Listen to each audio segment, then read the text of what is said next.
My name is Adam Buttermore, and I'm your host for this segment of the American Dream Houston. One of the greatest things about this city, besides our food, our entertainment, and our parks, is our museums. Today we're south of town at Ellington Airfield Base at the Texas Lonestar Flight Museum.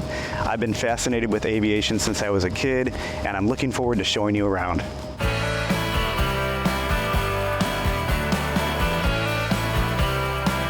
I'm here with Jerry Scott, but can you just introduce yourself and what your title is? Yes, thank you. I'm the Director of Flight Operations here at Lonestar Flight Museum at Ellington Field. All right. Well, pleasure to be here. We're inside a B-25, correct? That is correct. It's the only B-25 that's approved to carry the Doodle logo on the side of the airplane. The Doodle logo was a very significant raid in World War II. There's a number of probably 30, 35 B-25s that fly, but we're the only one approved to carry the logo on the side. Anybody out there watching can come and take a ride, right? We'd sell rides in this airplane. That is correct. All right. We fly with crew of 3 and 5 passengers. All right. And it flies regularly. Can you tell me a little bit of the background about the museum? The museum was started in 1990 by a gentleman named Robert Waltrip, a very generous gentleman that loved aviation. And the aircraft we're in was actually the first aircraft he purchased. And through the years, he added to his collection, needed a place to display those. We were in Galveston for many years, and then in 2017, after Hurricane Ike came through and we had about 8 feet of water in the hangar, the decision was made by the board to seek another place. And so Ellington was very logical, closer to more of the population of Houston.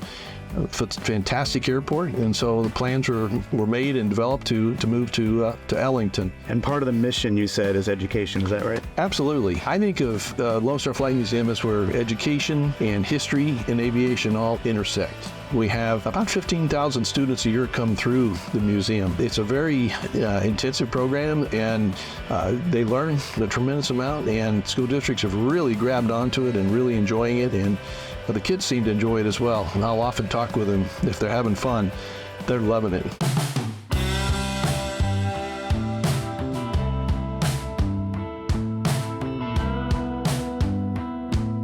Could you share a very memorable story with us about any of the aircraft? For many years, we had a B-17, and it was sold approximately 3 years ago to another museum. One very special and memorable flight in that aircraft for me, personally, as the crew chief, was we fly with 7 passengers and a crew of 3. In that group that day, we had an elderly gentleman, I would estimate in his early 90s, on a walker, and his son. In the aircraft, it's referred to as a radio room. There's a radio set, front left, and there's 2 seats that are across from each other, so 4 total. And he sat at the radio set. Behind him was the son, the older gentleman, the father, very stoic, didn't really show much inflection or much emotion, but the son had these big tears coming down his face, streaming down his face. Well, there's more to this story. The son said, "My dad was a crew member on a B-17 in World War II, was seated in the same position today that he flew in the aircraft, was shot down, and half the crew didn't survive." And it really struck me. That was, to me, was the most significant flight I had participated with. To get to have the son with his dad experience that flight, the sounds and the vibrations and the smell of smoke, and I think was a special connection, a special thing.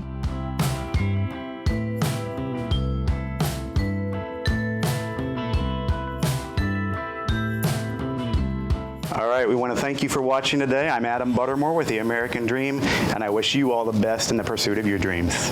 Until next time.